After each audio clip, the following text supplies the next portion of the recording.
Só que não adianta procurar em lugar nenhum da internet, nem Google, nem YouTube, nem ChatGPT. Tem histórias e segredos que a gente só encontra no arquivo histórico da Câmara Municipal de Curitiba. Esse é o programa Você na CMC e hoje vamos conversar com quem trabalha com esse tesouro histórico de um arquivo público da capital do Paraná. Te conto mais sobre isso, mas só depois da vinheta. Segura aí.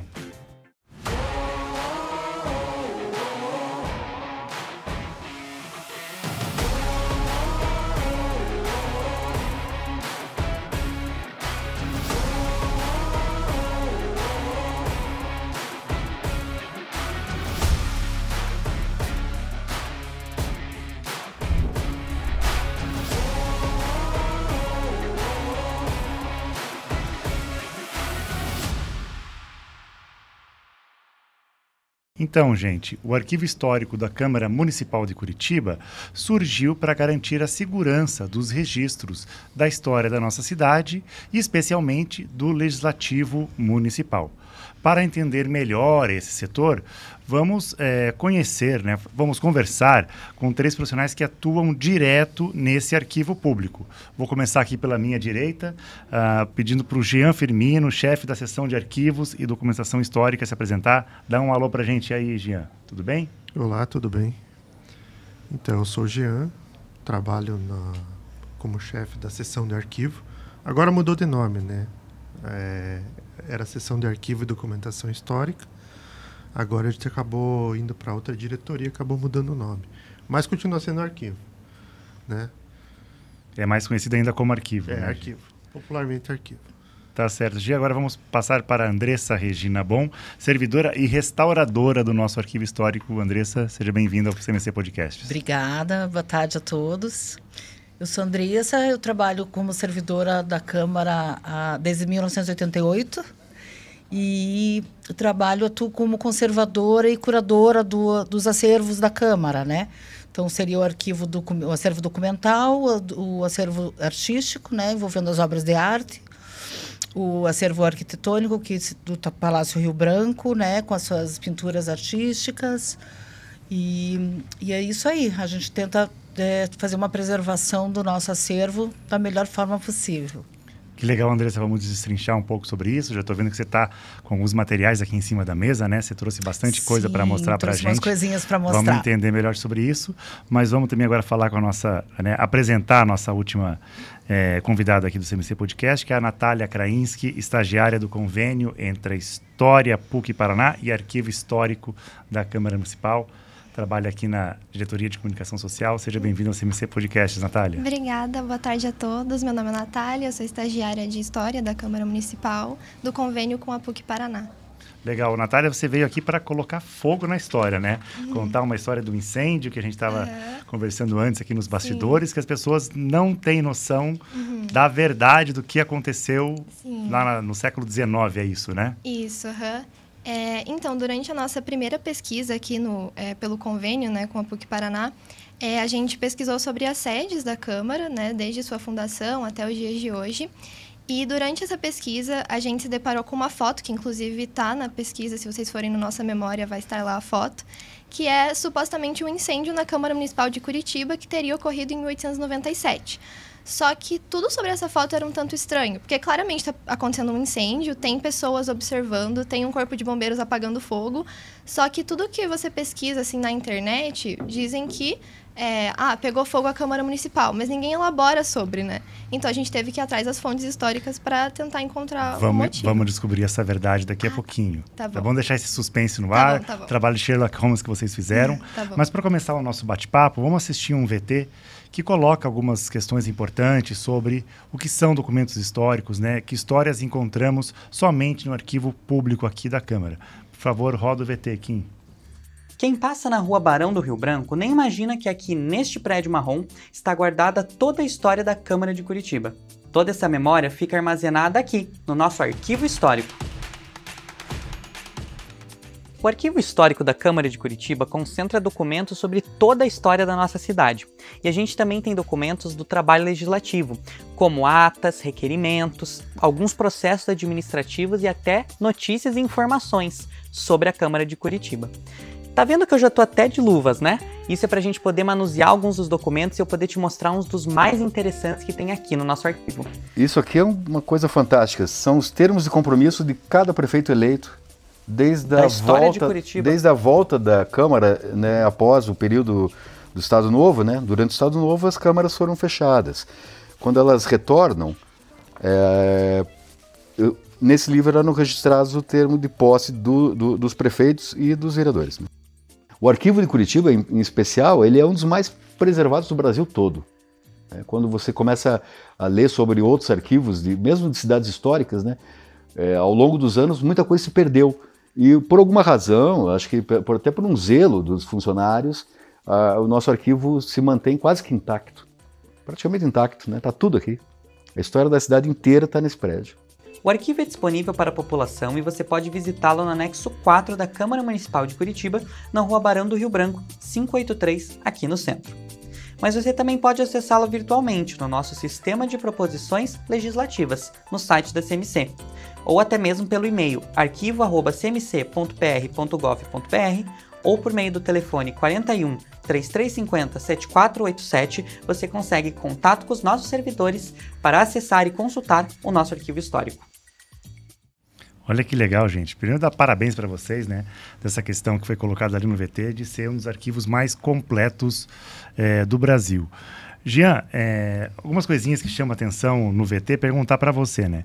Sempre esse uso de luva é importante para a gente manter essa qualidade, esse acervo intacto. E também, né, que curiosidades que a gente encontra lá nesse acervo, como eu até falei no começo da nossa conversa, que a gente não encontra em nenhum outro lugar. O uso do material, né, seja a luva, seja a máscara, sempre é muito importante, né? A luva por causa do manuseio, né? A gente tem documentos muito antigos que só com material adequado, só com a luva mesmo para manusear, né? Então a gente tem todo esse cuidado, todo esse zelo assim, com a documentação antiga. Em relação a documentos que só encontramos lá, né? Aqui, eu acho que o nosso principal, nosso principal tesouro, vamos dizer assim, seriam as atas manuscritas, né? Uhum. Então a gente trouxe um exemplo aqui, né, de uma ata, né? Essa ata aqui ela é de 1743, né? Quer dizer século XVIII. Nós não temos o primeiro volume, que foi para a Casa da Memória, que é a ata da fundação, mas todas as outras, né, são 172 dessas que a gente tem. Então, isso aqui é o nosso maior tesouro, né? Provavelmente são os primeiros documentos produzidos na cidade, né? Pelo menos os que existem ainda, né? Então, isso aqui, acho que sem dúvida é o suprassumo que a gente tem lá. Que legal, né? Quando a gente nasce, faz a certidão de nascimento, um documento, né, para provar que a gente é a gente mesmo. Isso que está provando que Curitiba é Curitiba, né? Faz Curitiba ser a cidade que vai se formando ao longo dos séculos e chegando até hoje. Que bacana. Exato.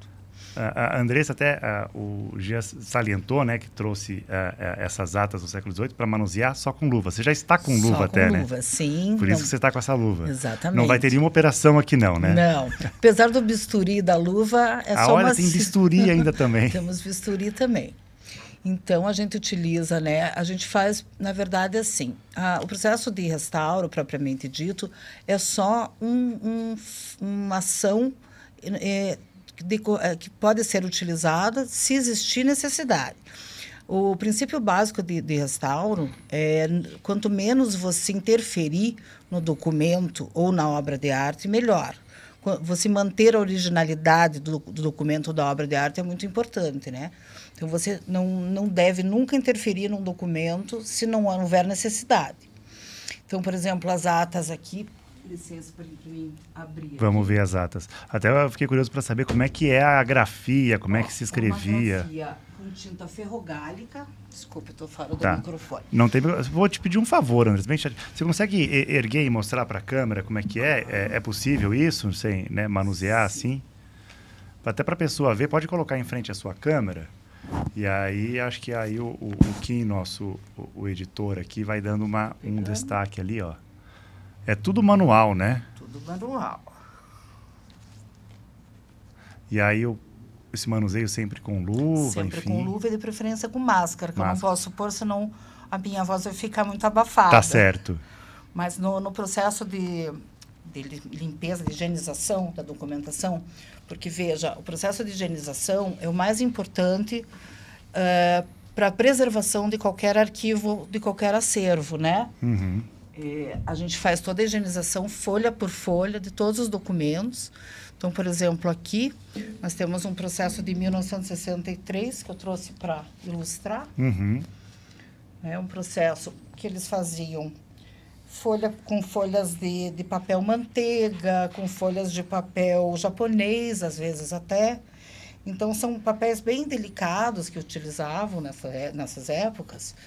E então é muito é um servicinho de formiguinha. A gente pega cada página, a gente usa essa trincha, que é para limpeza do documento. Tá. Então, página por página, frente e verso.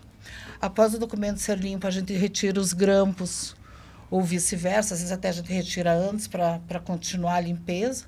Mas a gente utiliza essa espátulazinha de dentista, que a gente usa para tirar os grampos para não ter problema.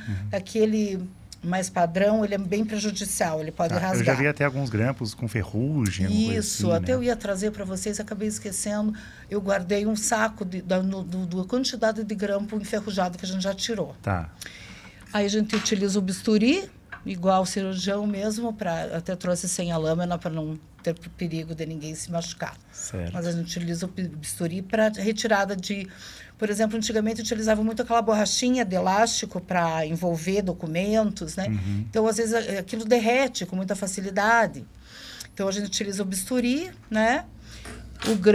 O alicate para tirar o grampo quando ele está muito colado.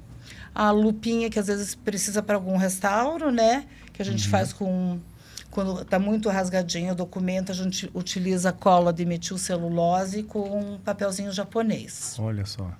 Então, a gente faz um restauro bem pequeno, né? Não é um grande processo de restauração, mas alguns documentos necessitam, né? Para não continuar a degradação.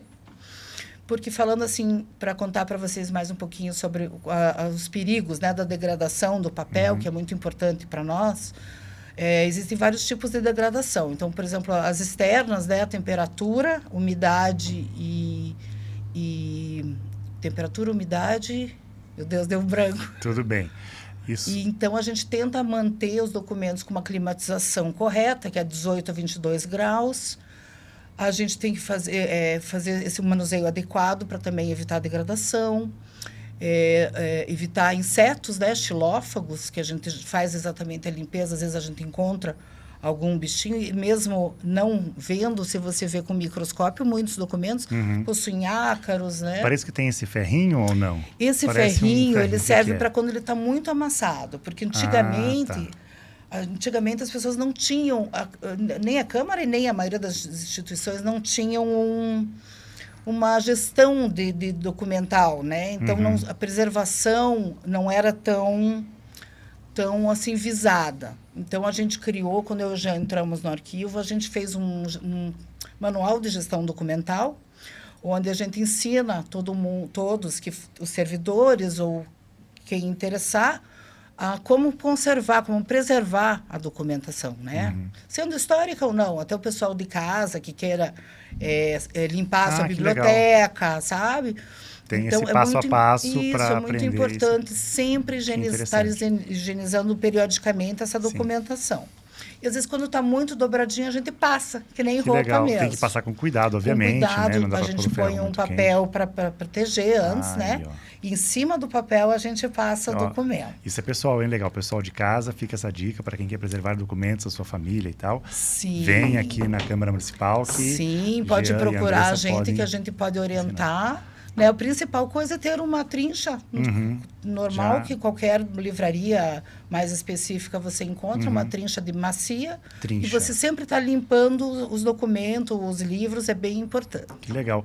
Rapidinho, Andressa, para a diferença, a maioria do nosso arquivo histórico, imagino que sejam papéis, atas, manuscritos. Há também quadros também, né? Sim. Tem que ter esse cuidado também com quadros, e obviamente é um outro tipo de restauração, né? Sim, as obras de arte, elas também, como qualquer acervo, ela necessita de higienização, né? O restauro das obras, a gente não possui laboratório próprio, claro, então a gente terceiriza esse serviço, né? Inclusive agora está acabando o restauro do acervo artístico da Câmara, a gente até pretende fazer uma exposição.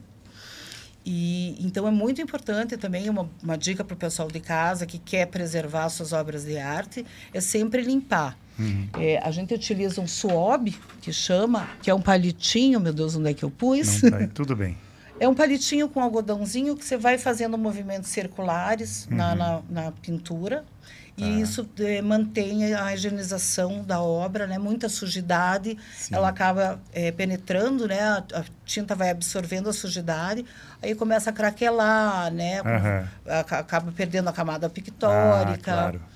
E também tem a questão dos insetos xilófagos, né, Alex? Que é muito importante, porque às vezes a moldura da obra está com um inseto, com um cupim, por exemplo, e o inseto xilófago ele acaba indo para a camada pictórica, né? Ele vai migrando para a camada pictórica.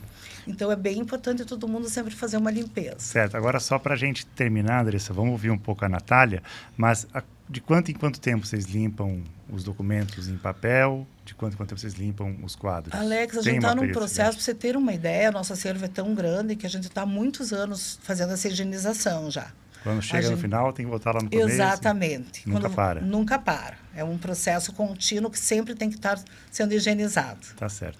Natália, ter todo esse cuidado, esse zelo, né, com os documentos históricos, né, com o cuidado do arquivo, do manuseio desse material, como que isso é importante para você quando você vai fazer a sua pesquisa, né, você que está se formando em história, né, quão legal que é contar com esse tipo de documento bem preservado, bem cuidado? É crucial, né? Porque a fonte histórica é a base do nosso trabalho, basicamente. Sem fonte histórica, não tem pesquisa histórica. Então, é muito importante que eles estejam bem conservados, até para a nossa própria saúde, né? Porque consultar um documento que não está em boas condições é prejudicial também. Então, é importantíssimo, assim. Legal. Às vezes, coitados, a gente é meio crica, porque eu faço eles usar máscara e a luvinha justamente para preservar a saúde deles, né? Porque enquanto você está mexendo no documento, você tem ácaros e insetos que você não está vendo, né? Muita sujidade. Então, apesar que a gente esteja sempre higienizando, sempre pode acontecer. Tá certo. E como é que você vê essa questão, né? A Natália é de uma geração mais nova do que nós, né? Já com mais dados digitais, essa digitalização dos documentos. Como é que você vê, né, trabalhando com dados digitais, com dados que estão ainda em papel, Natália? Né? Como é que você vê essa transição, essa mudança de formato de arquivo? A digitalização ela também é muito importante, né? Principalmente para conservar essa documentação, né? Porque, querendo ou não, mexer todos os dias, consultar esses documentos físicos é prejudicial para a conservação, né? Exato. O documento físico, ele é parte da história que sobreviveu ao tempo, né? Ele é o que nos liga ao passado. Então, a gente tem que fazer de tudo para preservar ele da melhor forma possível.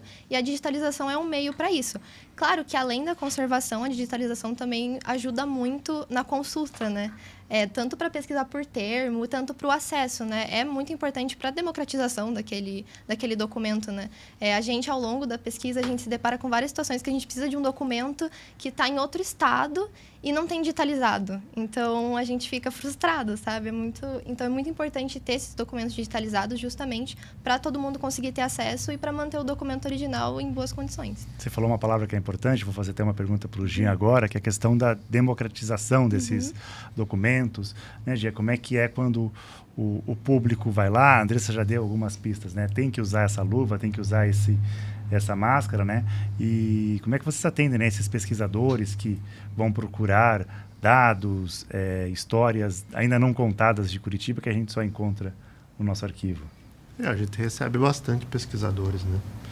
Seja pesquisadores, seja estudante universitário, está fazendo mestrado, doutorado, e até mesmo estudante mesmo de colégio.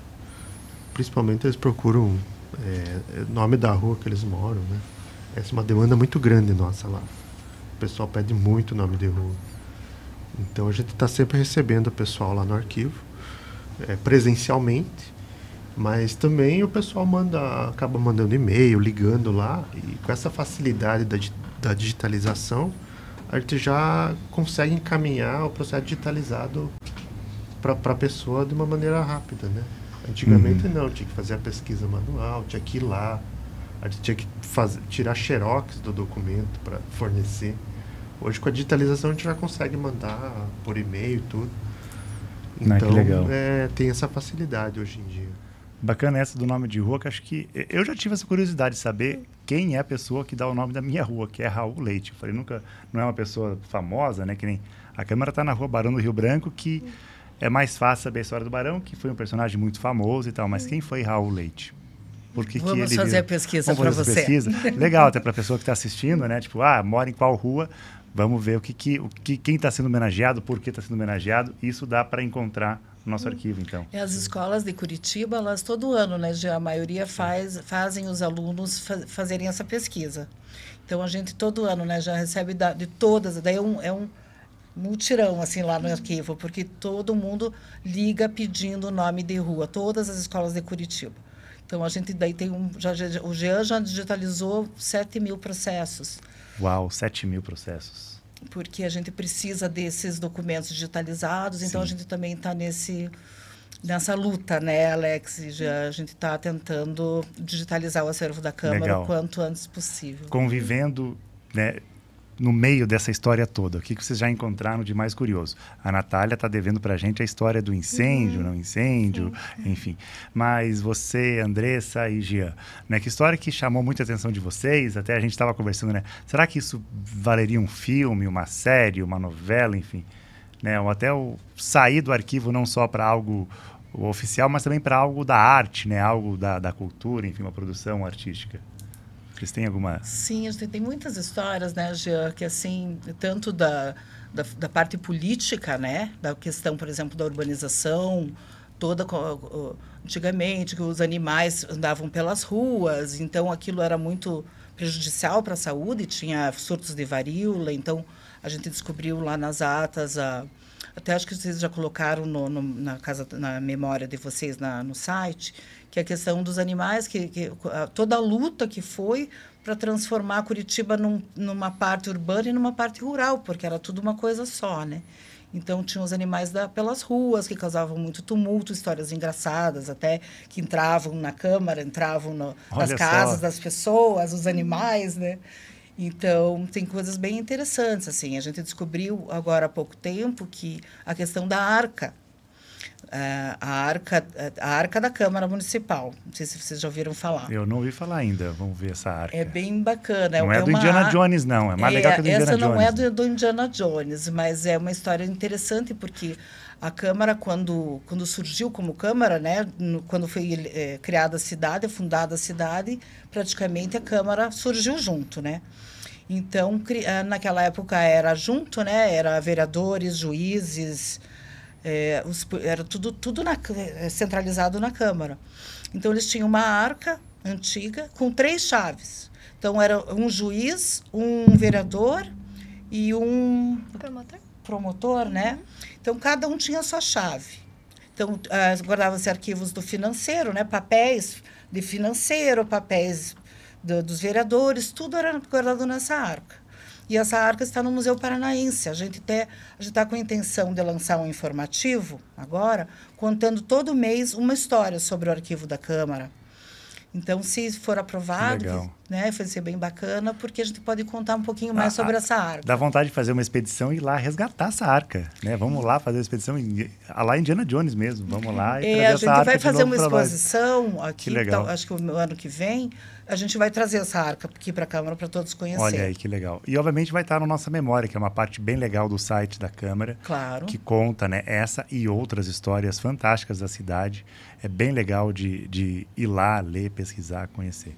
Jean, você queria falar alguma coisa de alguma história que te marcou?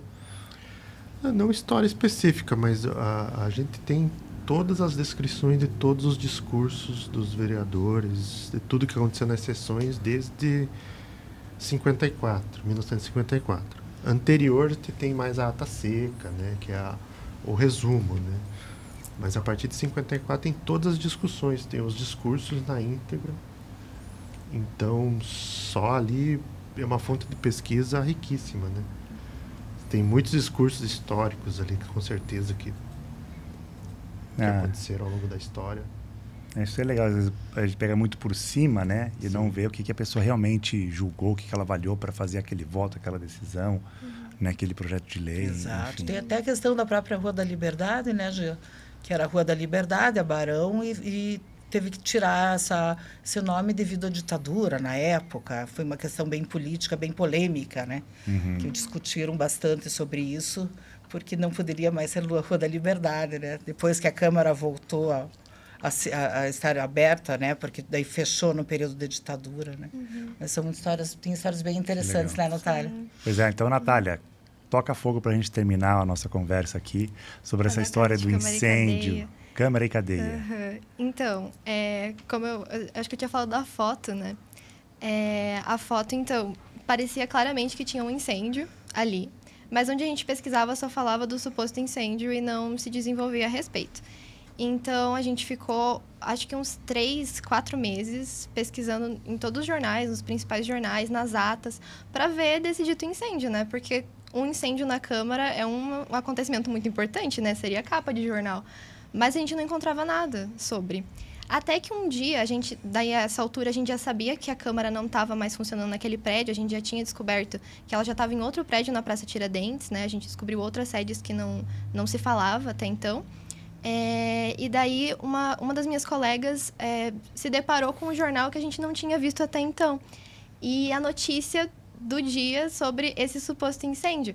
Primeiro que não foi em 1897, como se acreditava, foi em 1898, foi um ano depois. Segundo que a Câmara não pegou fogo. Como eu disse, né, era um prédio alugado na época. Na verdade, era outro proprietário na época, ele buscava alugar, mas ele não conseguia, então ele ia demolir o prédio. E ele permitiu que o primeiro corpo de bombeiros de Curitiba, né, que era a Sociedade Teuto-Brasileira de Bombeiros Voluntários, então era uma sociedade de bombeiros imigrantes de alemães, assim, eles realizaram o primeiro treinamento de incêndio de Curitiba, ali no prédio que um dia foi a Casa de Câmara e Cadeia. Então, foi uma descoberta bem interessante, porque a gente não fazia ideia, assim, demorou tanto tempo para encontrar, mas foi era só um treinamento. Era só um treinamento, no fim das contas. Olha só, toda a confusão que fizeram, e aí aquela questão que falam, né, uma mentira contada 1000 vezes, vira verdade, acharam que a Câmara pegou fogo, e não foi nada disso. Sim. Olha que interessante, bem legal, né? Gente, foi um prazer conversar com vocês, Prazer, né? Entender foi nosso. que tem histórias que a gente encontra só no arquivo da Câmara. E tem histórias que são contadas só aqui no CMC Podcasts, né? Só aqui esse espaço para a gente conseguir reunir vocês, as pessoas entenderem, né, que a Câmara, às vezes, é projeto de lei, né, o papel do vereador, enfim. Lógico que isso é super importante, né? Talvez seja a atividade principal da Câmara. Mas também temos outros setores aqui que contribuem para construir e manter a história da cidade. Tá? Obrigado, Jean. Obrigado, Natália. Obrigado, Andressa. Obrigada. Espero conversar com vocês mais vezes, porque dá vontade de falar, né, tipo, durante séculos sobre a questão do que a gente tem no nosso arquivo histórico. Vamos bater uns papos por aí. É isso aí. E também agradecer quem nos assistiu, quem nos escutou, seja no Spotify, no YouTube, e fazer aquele lembrete de sempre, né? Favorita a gente aí no YouTube, não perde, né, outros programas que virão sobre a CMC, né, os órgãos internos que a CMC tem, mas também de outros debates que o CMC Podcast traz sobre projetos de lei, temas relevantes para a cidade, outras questões históricas, temas importantes de Curitiba, né, no Curitibou. E é isso, gente, né? O nosso podcast está aqui para informar e agradar, divertir também vocês, ouvintes aí, público de Curitiba. Valeu? Vou deixar um beijo e um abraço a todos e até a próxima.